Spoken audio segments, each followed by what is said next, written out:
Hello everyone, আসসালামু আলাইকুম। কেমন আছেন সবাই? আজকে আপনাদের জন্য নিয়ে চলে আসলাম নতুন আরেকটি ভিডিও। এটা হলো কুষ্টিয়াতে আমার তৃতীয় দিন, মানে এটাই লাস্ট দিন। তারপরে তো আমি ঢাকা ব্যাক করেছি। তো এই দিন আমরা গিয়েছিলাম ওখানে রবীন্দ্রনাথের অনেক কুটি বাড়ি আছে, ওইটাই দেখার জন্য গিয়েছিলাম যে কীরকম। দেখলাম ওইটাও একটা টুরিস্ট প্লেস, ওখানে অনেকে ঘুরতে যায়। তো আমি তো কখনো যাইনি, বা আমরা কেউই কখনো যাইনি। তো এই ফার্স্ট আমাদের যাওয়া। তো আমরা সবাই ঘুরতে গিয়েছিলাম, সবাই বের হয়েছিলাম। আমরা বিকালের দিকে বের হয়েছিলাম। ওই দিনও আকাশটা খুব মেঘলা মেঘলা ছিল। তো বের হয়েছিলাম, মানে গরম ছিল, তারপরে যেহেতু ওই দিন একদমই রোদ ওঠেনি, সারাদিনই মেঘলা ছিল, তো এই জন্য তেমন একটা গরম লাগতেছিল না। তো সবাই গিয়েছিলাম। এই যে আমার বেবির হঠাৎ করে যেন কি হয়েছে, সে আর হাঁটবে না, কোলে করে যাবে। তো কি আর করার, তো আমাদের এক রিলেটিভ তাকে কোলে নিয়েছে। তো এই তো কোলে নিয়ে এখন এখানে টিকিট কেটে ঢুকতে হয়। তো এই যে আমরা টিকিট কেটে, তারপরে গাড়ি পার্কিংয়ের জন্য এখানে আলাদা পেও করতে হয়। তো ওগুলো করে তারপর আমরা ভিতরে গেলাম। তো ভিতরে গিয়ে এই যে একটা বড় বিল্ডিংয়ের মতন দেখা যায় এখানে। তো এটাতে আমরা যাইনি, আমরা তো আরেকটাতে গিয়েছিলাম এদিক দিয়ে। ওইটাতে হয়তো যাওয়া যায় কিনা আমি সেটাও জানি না। তো আমরা এদিক দিয়ে একটাতে গিয়েছিলাম, ওই যে ওই সামনের ওইটাতেই গিয়েছিলাম। তারপরে এরিয়াটা খুব সুন্দর, অনেক বড়। আমার কাছে খুব ভালো লাগতেছিল, যেহেতু আমি যাইনি, এটা আমার ফার্স্ট টাইম।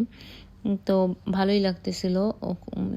জায়গাটাও অনেক সুন্দর ছিল, অনেক বড় এরিয়ার মধ্যে ছিল।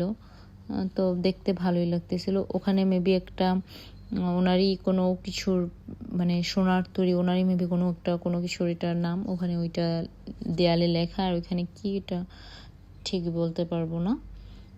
তো ওখানে ওনারই মেবি কোনো কিছু হবে। তো আমরা এই যে এই বিল্ডিংয়ের মধ্যে ঢুকতেছিলাম। এখানে এটা মানে শিলাইদহ কুটি বাড়ি মেবি লেখা ছিল ওই যে ইয়াতে। তো ওইটাই আমরা দেখেছিলাম যে এখানে লেখা ছিল। তো এই তো ফার্স্টে এখানে ঢুকলাম। তো এর ভিতরে যে কুঠি বাড়ির ভিতরে আর কি ঢুকলে সেখানে মানে ভিডিও করা নিষেধাজ্ঞা আছে, মানে ছবি তোলা নিষেধ, ভিডিও করা ওই দু একটা ক্লিপ অনেকে নেয়। তো আমিও এক দুইটা ক্লিপ হয়তো বা নিয়েছিলাম। বাট এখানে ভিতরে মানে কোনো কিছুর আসবাবপত্রের সাথে নিজেদের ছবি তোলা নিষেধ করা। তো আমরা সেরকম করিনি, এই দু একটা জিনিস। তারপরেও ক্লিপ নেইনি আমি, যেহেতু ওরা নিষেধ করেছে সেহেতু আমি নেইনি। জাস্ট এমনি দেখার জন্য একটা করেছিলাম। এই যে এখানে এটা উপজেলা প্রশাসন কুমারখালীর কোনো কিছু এখানে আছে, মানে কতটুকু দূরে কি আছে এখানে, ওগুলো মেবি এখানে লেখা যে কোথায় কত কিলোমিটার কিছু, মানে কি আছে এখানে, কয়টা মন্দির, কি আসল বিষয়গুলো এখানে লেখা। তো আমরা এই তো এখানে দাঁড়িয়ে কিছু ছবি তুলতেছিলাম বাহিরে। তো এই তো ছবি তোলা শেষ করে আমরা এই যে ভিতরে গেলাম। তো এই তো ভিডিও যে আমি ঠিক মতো করিনি, যেহেতু করা নিষেধ, একটু ক্লিপ হয়তো বা নিয়েছিলাম। এগুলো নিষেধ ছিল না, বাট ভিতরে যে আসবাবপত্র যে জিনিস ছিল ওগুলোর সাথে ছবি তোলা নিষেধ ছিল। এই জন্য আমিও সেগুলো নিইনি, যেহেতু তারা নিষেধ করেছে। তো এই তো এটা উপর থেকে নিচের ভিউটা দেখা যায়, অনেক সুন্দর লাগতেছিল, একদম সবুজ। আর এখানে ইটের কালারগুলো সব লাল কালার। তো ভালোই লাগতেছিল দেখতে। এই যে মোহাম্মদও তো খুব এনজয় করতেছে, এখানে যাচ্ছে সেখানে যাচ্ছে, সে করছিল। তো এটা আউটসাইডে। তো এখানে এটা নাকি ওনার খাট ছিল। তো এটা ওনার খাট ছিল। আর ওনার ওই যে ওখানে একটা ওনার নিজের হাতে হয়তো বা আঁকা চিত্র এরকম কিছুই হবে। এই তো ওনার আলনা ছিল ভিতরে। তারপর ওনার আর্ট করা অনেক ছবি ছিল, ওনার পরিবারের সদস্যদের ছবি ছিল, ওনার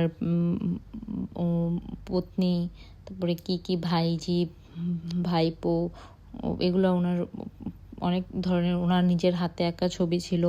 তারপর ওনার বিভিন্ন কবিতা লেখা ছিল ভিতরে। বিশেষত বেশিরভাগ ছিল ওখানে ওনার হাতে আঁকা ছবিগুলাই ছিল। আর ওনার ব্যবহৃত জিনিসপত্র ছিল, ওনার আমলে যে নৌকা বা যেগুলাতে ওনারা চলাফেরা করতো, কাপড় রাখতো, আলনা, খাট, চেয়ার, এগুলোই ছিল ওখানে বেশি।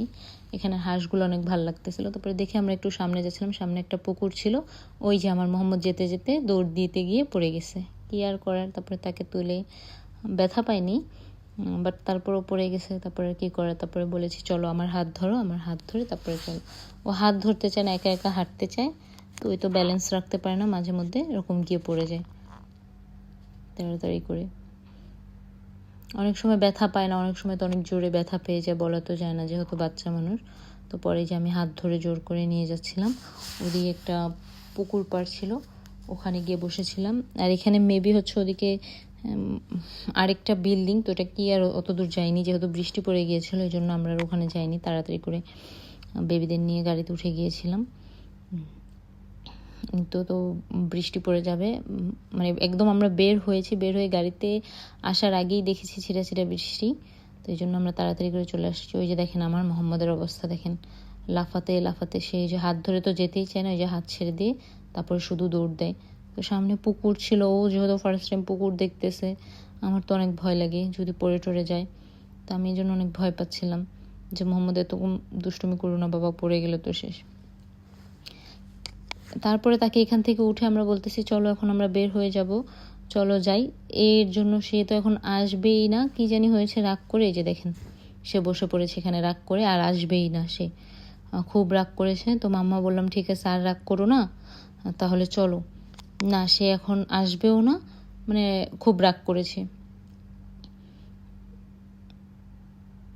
তার রাগ দেখে আমি তো অবাক, আমি বলতেছি চলো আর রাগ করা লাগে না, অনেক কষ্ট করে তার রাগ ভেঙে তারপরে নিয়ে আসলাম, কি আর করার। তো এখানে একটা বড়, বিশাল বড় গাছের মতন ছিল, এটা মেবি বট গাছ ছিল, কী গাছ আমি ঠিক বলতে পারছি না, বট গাছের মতনই লাগতেছিল, তো জানি না, গাছটা বিশাল বড়, এটা মনে হয় মানে ওই আমলেরই গাছ, গাছের উপরে কিছু নাই, শুধু নিচের অংশটুকু আছে।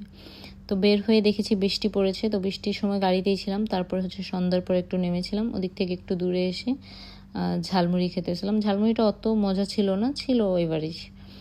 তো এই তো আজকের ভিডিও এই পর্যন্তই, সবাই ভালো থাকবেন, সুস্থ থাকবেন, আল্লাহ হাফিজ। আর হ্যাঁ, আমার ভিডিও যদি ভালো লাগে লাইক কমেন্ট শেয়ার করতে ভুলবেন না।